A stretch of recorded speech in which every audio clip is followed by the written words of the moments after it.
Hello friends, வணக்கம். Welcome to Jaya simple life style. இன்றைக்கி வியாழக்கிழமை காலையில் இன்றைக்கி நம்ம வீட்டு கிச்சனில் நான் என்னென்னலாம் லஞ்ச் அண்ட் பிரேக்ஃபாஸ்ட் செய்ய போகிறேன்றதை உங்ககிட்ட ஷேர் பண்ணிக்கிறேன்.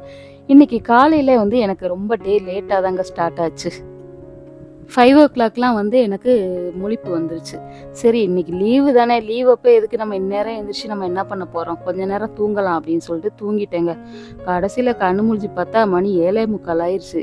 ஐயோ, என்னடா இவ்வளோ நேரம் ஆயிடுச்சுன்னு சொல்லிட்டு சரி கடன்னு இன்னைக்கு விறுவிறுன்னு வேலையை முடிச்சிடலான்னு சொல்லிட்டு வேலையை ஸ்டார்ட் பண்ணிட்டேன். ஏன்னா டக்குன்னு ஹஸ்பண்ட் சீக்கிரம் கிளம்பிடுவாங்க ஒரு சில நேரம். சரி, ஜஸ்ட்டு நம்ம பிரேக்ஃபாஸ்ட்டாவது கொடுக்கலான்னு சொல்லிட்டு இன்றைக்கி ஃபஸ்ட்டு எடுத்த உடனே இன்றைக்கி பிரேக்ஃபாஸ்ட் செய்ய ஆரம்பிச்சிட்டேன். ஒரு அடுப்பில் இட்லி ஊற்றிட்டேன், இன்னொரு அடுப்பில் லஞ்சுக்கு சாதமும் வேக வச்சுட்டேன். அப்புறம் பார்த்திங்கன்னா சரி இன்றைக்கி தேங்காய் சட்னி அரைக்கலான்னு சொல்லிட்டு தேங்காய் எடுத்து வச்சா நம்மால் என்ன கேட்குறாரு, எனக்கு இன்றைக்கி வெள்ளை சட்னிலாம் வேணாம்ப்பா, எனக்கு சிகப்பு சட்னி தான் வேணும்னு கேட்குறாரு. சிகப்பு சட்னி அரைக்கலாம் இங்கே எங்கே ஏது டைம் அப்படின்ட்டு, உங்களுக்கு சிவப்பு சட்னி தானே வேணும், பேசாமல் இருங்க நான் செஞ்சு தரேன்னு சொல்லிட்டு இருக்கவே இருக்குது நமக்கு மிளகா வத்தல். சரி இன்றைக்கி அதை போட்டு இன்றைக்கி சட்னி அரைச்சிடலான்னு சொல்லிட்டு அரைச்சி எடுத்து வச்சுருக்கிறேன். அடுத்து பார்த்திங்கன்னா இது நம்ம வீட்டு மாடி தோட்டத்தில் விளைஞ்ச சிகப்பு தண்டுக்கீரை தான். இதை ஹஸ்பண்ட் பறித்து கழுவி வச்சுருந்தாங்க. ஃபஸ்ட்டு இந்த கீரையை நறுக்கி நம்ம பொரியல் பண்ணிடலான்னு சொல்லிட்டு இந்த கட்டிங் போர்டு எடுத்தேங்க. எடுக்கும்போது பார்த்தா கை நழுவி கீழே போட்டுட்டேன். பார்த்தா பாருங்கள் சுக்குநூறாக இப்படி பாட்டாக கலண்டு வந்துருச்சு. பிறகு என்ன பண்ண, சரி இருக்கட்டும் பரவாயில்லன்னு சொல்லிட்டு இதை ஒரு ஓரமாக உடஞ்ச பாட்டுகளை ஒரு ஓரமாக வச்சுட்டு இந்த இதை இப்போதைக்கு கொஞ்சம் யூஸ் பண்ணிக்கலாம். ஏன்னா அடுத்து நெக்ஸ்ட்டு கடைக்கு போகிற வரைக்கும் நமக்கு இதுதான் கட்டிங் போர்டு. ஆனால் பரவாயில்ல, ஒரு கை அளவுக்கு நமக்கு அதில் இடம் இருக்குது, அதனால் அதிலே கொஞ்சம் அட்ஜஸ்ட் பண்ணி நம்ம கட் பண்ணிக்கலாம்னு சொல்லிட்டு கட் பண்ண ஆரம்பிச்சிட்டேன். நமக்கு என்றைக்கு அவசரமாக வேலை செய்யணும்னு நினைக்கிறோமோ அன்றைக்கி தான் இந்த மாதிரிலாம் நமக்கும் நடக்கும். உங்களுக்கும் இப்படிலாம் நடந்திருக்கா? நீங்கள் எனக்கு கமெண்ட்டில் சொல்லுங்கள். அடுத்து பார்த்திங்கன்னா இட்லியும் ரெடி ஆயிடுச்சு. அதையும் ஹாட் பேக்கில் எடுத்து வச்சிடலாம். அடுத்து கீரையும் நான் கட் பண்ணி வச்சுட்டேன்.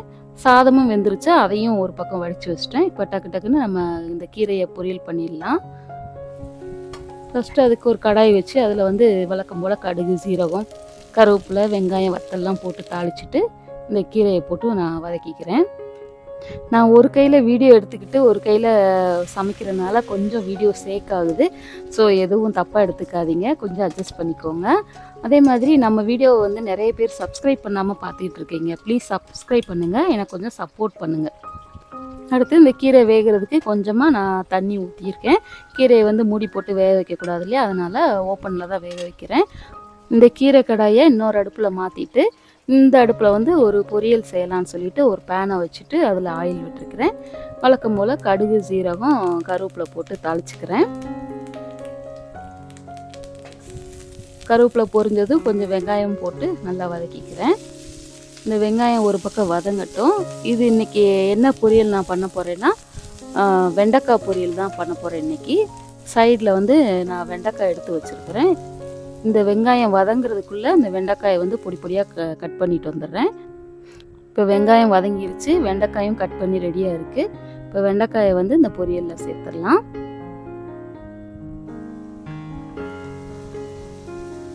இந்த வெண்டைக்காய் நல்லா வதங்கணும், அதனால தான் நான் கூடுதலாக கொஞ்சம் ஆயில் விட்டுருக்கேன். அதில் உள்ள அந்த கொலகொலப்பெல்லாம் போகணும்.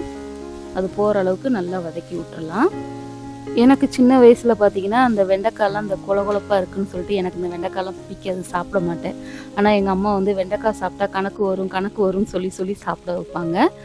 அடுத்து ஒரு பக்கம் கீரையும் நல்லா வெந்துருச்சு. அந்த கீரைக்கு தேவையான உப்பையும் சேர்த்துட்டு அப்புறம் கொஞ்சமாக தேவையான தேங்காய் துருவலையும் சேர்த்து நல்லா வதக்கி விட்டுடலாம். இது ஒரு 5 நிமிஷம் வதங்கினா தண்டுக்கீரை பொரியல் ரெடி ஆயிரும். இப்போ வெண்டைக்காவும் பாருங்கள் அந்த கொலகொலப்பெல்லாம் போயிருச்சு. இப்போ இதுக்கு தேவையான மசாலாலாம் சேர்த்துக்கலாம். கொஞ்சமாக உப்பு, ஒரு 1/2 டீஸ்பூன் மஞ்சள் தூள், அப்புறம் 1/2 டீஸ்பூன் மிளகாய் தூள், இது மட்டும் தான் சேர்த்துருக்குறேன். இந்த மசாலாவோட பச்சை வாசனையெல்லாம் போகிற அளவுக்கு நல்லா வதக்கிக்கலாம். இப்போ சைடில் பார்த்திங்கன்னா குழம்புக்கு தேவையான தேங்காய் எடுத்துக்கிட்டு இருக்கிறேன். இப்போ பாருங்கள் வெண்டைக்காய் பொரியல் ரெடி ஆயிடுச்சு. அந்த மசாலாலாம் நல்லா சூப்பராக ட்ரை ஆயிடுச்சு. இதை ஒரு ஓரமாக இறக்கி வச்சிடலாம். அடுத்து இந்த கடாயில் குழம்பு தான் வைக்க போகிறேன். இன்றைக்கி என்ன குழம்புன்னு பார்த்தீங்கன்னா ஒரு 5 நிமிஷத்தில் செஞ்சு முடிச்சிடலாம். இது அவசர சமையலுக்கு செய்யக்கூடிய குழம்பு தான். இதுக்கு வந்து பார்த்தீங்கன்னா, இந்த கொஞ்சமா புளி தண்ணியும், கொஞ்சம் இந்த தேங்காய் பேஸ்ட்டு இது மட்டும் இருந்தா போதும். 5 நிமிஷத்துல இந்த குழம்ப செஞ்சு முடிச்சிடலாம். இந்த குழம்பு பார்த்தீங்கன்னா, நாகர்கோவில், கேரளா, திருநெல்வேலி இந்த சைட்லாம் வந்து பயங்கர ஃபேமஸ்ங்க. அதாவது வெறுங்கறி. அதாவது நம்ம ஏரியால எப்படி ரசம், தயிர் எப்பயுமே இருக்கும் இல்லையா? அதே மாதிரி அவங்க ஊர்ல வந்து பார்த்தீங்கன்னா, இந்த வெறுங்கறி அதாவது புளிக்கறின்னு சொல்லுவாங்க. இந்த புளிக்கறி இல்லாத நாளே இருக்காது. அத வந்து இன்னைக்கு நான் செய்றேன். காய்கறியெல்லாம் இதுக்கு தேவையே இல்ல. இந்த குழம்பு எப்படி செய்றேன்னு பார்த்தீங்கன்னா, கடாயில வந்து ஒரு 2 ஸ்பூன் ஆயில் விட்டுருக்கேன். அப்புறம் கடுகு, கொஞ்சம் வெந்தயம் சேர்த்து நல்லா பொரிஞ்சதும், ஒரு கொத்து கருவேப்பிலை போட்டிருக்கிறேன். அப்புறம் ஒரு காஞ்ச மிளகா அதையும் வந்து கிள்ளி போட்டிருக்கிறேன். அது நல்லா பொரிஞ்சதும், நெல்லிக்காய் சைஸ் அளவு புளி ஊற வச்சுருக்கேன். அதை வந்து நம்ம கரைச்சி ஊற்றிக்கலாம். இது ஊற்றும்போது அடுப்பை வந்து சிம்மில் வச்சுக்கணும். நம்ம மிதமான தீயில தான் இது செய்யணும். அதுக்கு அடுத்து பார்த்தீங்கன்னா, நம்ம அரைச்சி வச்சுருக்கோம் இல்லையா, இந்த தேங்காய் பேஸ்ட்டு இதையும் வந்து இதில் சேர்த்துடணும். இதில் என்னென்னலாம் சேர்த்து அரைச்சிருக்கேன்னா, கொஞ்சமாக தேங்காய், 1/2 ஸ்பூன் ஜீரகம், 2, 3 சின்ன வெங்காயம் உரித்தது, அப்புறம் 2, 3 பல் பூண்டு, 1/2 டீஸ்பூன் மஞ்சள் தூள், 1 ஸ்பூன் மிளகாய் தூள் இதெல்லாம் சேர்த்து அரைச்சி, கூடவே வந்து 1/2 டீஸ்பூன் வந்து பெருங்காயத்தூளையும் சேர்த்து நல்லா கலக்கி விட்டுடலாம். நம்ம ரொம்ப தண்ணியாக வைக்கணும்னு அவசியம் இல்லை. கொஞ்சம் ஓரளவு இந்த அளவுக்கு நம்ம வச்சுக்கிட்டா போதும். இதை வந்து கொதிக்க விடக்கூடாது ரொம்ப நேரம். லைட்டாக ஒரு கொதி அப்படி முறைக்கட்டி வரும். இந்த கொதி வந்தோடனே நம்ம ஸ்டவ் ஆஃப் பண்ணிவிட்டு நல்லா மிக்ஸ் பண்ணி விட்டுடலாம். இப்போ புளிக்கறி வந்து ரெடி ஆயிடுச்சு. இது கூட வந்து பார்த்திங்கன்னா, நாகர்கோவில் சைட்லாம் பொரிச்ச மீன் வச்சு சாப்பிடுவாங்க. செம்ம டேஸ்ட்டாக சூப்பராக இருக்கும். எனக்கு எங்கள் அத்தை ஊர், அதாவது மாமியார் ஊர் வந்து எனக்கு நாகர்கோவில் தான். அதனால் அங்கே போனாலே இதுவும் மீன் தான் இருக்கும் எப்பயுமேவும். எனக்கு ரொம்ப பிடிக்கும். நம்மளும் விறுவிறுன்னு நம்மளோட பிரேக்ஃபாஸ்ட் லஞ்ச் வேலையை முடிச்சாச்சு.